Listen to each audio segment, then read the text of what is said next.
రెహానా, ఇప్పుడు రేవంత్ సర్కార్కు వచ్చిన పెద్ద చిక్కు ఏంటంటే 2 ఇంపార్టెంట్ కేసెస్ ఇప్పుడు సుప్రీంకోర్టులో ట్రబుల్ ఎదుర్కొంటారు. రెండు కేసుల్లో రేవంత్ రెడ్డి ప్రభుత్వం ఇబ్బందులు ఎదుర్కొంటుంది. ఒకటి ఎమ్మెల్యేల డిస్క్వాలిఫికేషన్, 10 మంది ఎమ్మెల్యేలు పార్టీ ఫిరాయింపుల డిస్క్వాలిఫికేషన్ పిటిషన్. రెండవది హైదరాబాద్ సెంట్రల్ యూనివర్సిటీ కంచె గచ్చిబౌలి భూములు. ఇవి తప్ప పెద్దగా లీగల్ గా వాళ్ళు ఎదుర్కొంటున్న ఇబ్బందులు ఏం లేవు. ఈ 2 కేసులకి జడ్జి ఎవరంటే బిఆర్ గవాయ్. ఈ 2 కేసులు వింటుంది కూడా BR Gavai. And he's going to be next chief justice of India. ఇప్పుడు ప్రజెంట్ చీఫ్ జస్టిస్ ఎవరైతే ఉన్నారో సంజీవ్ ఖన్నా, ఆయన మే 13వ తేదీన రిటైర్ అవుతున్నారు. అంటే 65 సంవత్సరాల తర్వాత సుప్రీంకోర్టు చీఫ్ జస్టిస్ రిటైర్ కావాలి. హైకోర్టులో 62 సంవత్సరాలు ఉన్నట్టుంది, సుప్రీంకోర్టులో 65 ఇయర్స్ రిటైర్మెంట్. సో 65 సంవత్సరాలు ప్రస్తుత సిజేఐ సంజీవ్ ఖన్నాకు మే 13వ తేదీన అయిపోతుంది. అయిపోయిన తర్వాత నెక్స్ట్ సిజేఐగా ఆర్డర్ ఆఫ్ ప్రియారిటీ, జనరల్గా ఏంటంటే chief justice of India seniority ప్రకారం వస్తుంది. Next second most senior judge ఎవరంటే బిఆర్ గవాయ్. ఇప్పుడు ఇవాళ సంజీవ్ ఖన్నా నెక్స్ట్ సిజేఐగా బిఆర్ గవాయ్ పేరును కేంద్ర ప్రభుత్వాన్ని ప్రతిపాదించారు. కేంద్ర ప్రభుత్వం తలుచుకుంటే సీనియర్ కాకుండా వేరే వాళ్ళకు కూడా ఇవ్వచ్చు. సీనియర్ కాకుండా 3rd senior, 4th senior, 5th senior, గతంలో ఇందిరాగాంధీ హయాంలో సీనియర్ కాకుండా వేరే వాళ్ళకి ఇచ్చిన సందర్భం ఉంది. కానీ అదొక సంప్రదాయం, most senior judges chief justice అవుతారండి. ఆ సంప్రదాయాన్ని ఒకసారి ఇందిరాగాంధీ సమయంలో దాని తుంగలోకి దక్కి వేరే వాళ్ళని చేశారు, అది వేరే సంగతి. బట్ ఇప్పుడు ఉన్న మోడీ ప్రభుత్వం అయితే సీనియారిటీ ప్రకారం వెళ్తుంది. సో ఇప్పుడు కాబోయే chief justice of India BR Gavai. ఆయన రేవంత్ రెడ్డి సర్కార్ ఎదుర్కొంటున్న అతిపెద్ద కేసులు, అతిపెద్ద ఇబ్బందికరమైన కేసులు ఆయనే చూస్తున్నారు. మే 13న రిటైర్ అవుతారు. మే 14న కొత్త చీఫ్ జస్టిస్ ఆఫ్ ఇండియాగా 99% ఆల్మోస్ట్ 100%, ఎందుకంటే సిజేఐ కూడా ఆయన పేరే రికమెండ్ చేశారు. కేంద్ర న్యాయశాఖ దాన్ని రాష్ట్రపతికి పంపిస్తుంది. రాష్ట్రపతి ఇన్ను చీఫ్ జస్టిస్ ఆఫ్ ఇండియాగా అపాయింట్ చేస్తూ మే 13న అయిపోగానే వెంటనే మే 14వ తేదీన రాష్ట్రపతి భవన్లో ప్రమాణ స్వీకారం ఉంటుంది. సో కొత్త సిజేఐగా బిఆర్ గవాయ్ అవుతున్నారు.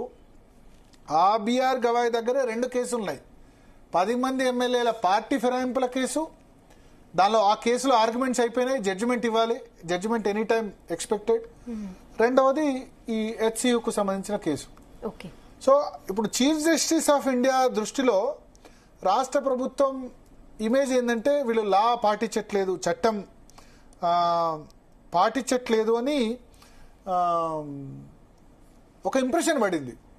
అంటే ఈ కేసును స్వయంగా కాబోయే సిజే చీఫ్ జస్టిస్ పర్యవేక్షిస్తున్నారు కాబట్టి, ఎందుకంటే సిజేఐ ఎవరి దగ్గరికి ఏ కేసు వెళ్లాలన్నది రోస్టర్ డిసైడ్ చేసే సిజేఐ.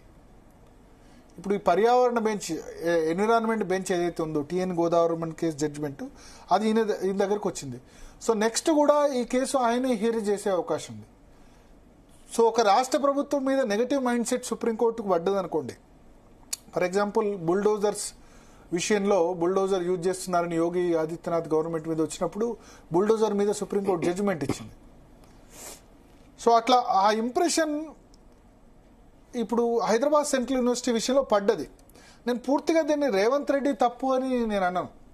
అంటే కింది స్థాయిలో అధికారులు అసలు గైడ్ చేయలేదు. ఎందుకంటే వాల్టా చట్టం, అసలు చెట్టు కొట్టేయాలంటే ఏం చేయాలి, ఎవరు పర్మిషన్ తీసుకోవాలి, జంతుజాలం వైల్డ్ లైఫ్ ఉన్నప్పుడు ఎటువంటి పర్మిషన్ తీసుకోవాలి, ఇవన్నీ ఎక్స్ప్లెయిన్ చేయాల్సింది ఐఎఫ్ఎస్ ఆఫీసర్స్, చీఫ్ సెక్రటరీ. అందుకని సుప్రీంకోర్టు కూడా రేవంత్ రెడ్డిని వాళ్ళని అనలేదు. చీఫ్ సెక్రటరీ మీరు జవాబు చెప్పండి అని చెప్పింది.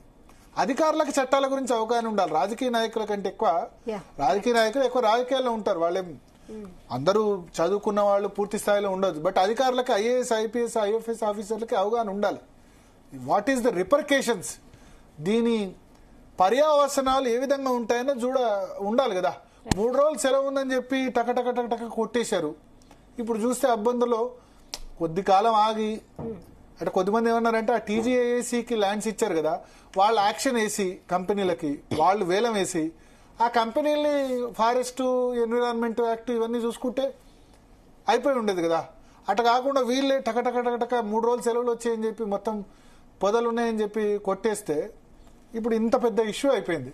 పైగా దీనిలో కాంగ్రెస్ హైకమాండ్ ఇప్పుడు సపోర్ట్ చేసే పరిస్థితి లేదు. ఎందుకంటే ఎన్విరాన్మెంట్ అంటే వాళ్ళే మాట్లాడతారు. కాంగ్రెస్ హైకమాండ్ సపోర్ట్ చేసిన వాళ్ళే ఇన్ఫ్యాక్ట్ దీన్ని అంతా కూడా ట్విట్టర్లో ఇన్స్టాగ్రామ్లో పెట్టింది. ధ్రువ్ రాతి రాహుల్ గాంధీ మోడీ కంటే better, Rahul Gandhi prime minister కావాలన్న వ్యక్తి ఆయనే అది చేశాడు.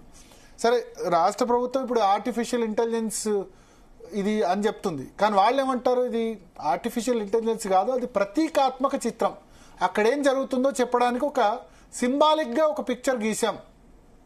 ఇవాళ స్మితా సబర్వాల్ కూడా నోటీసులు ఇచ్చింది.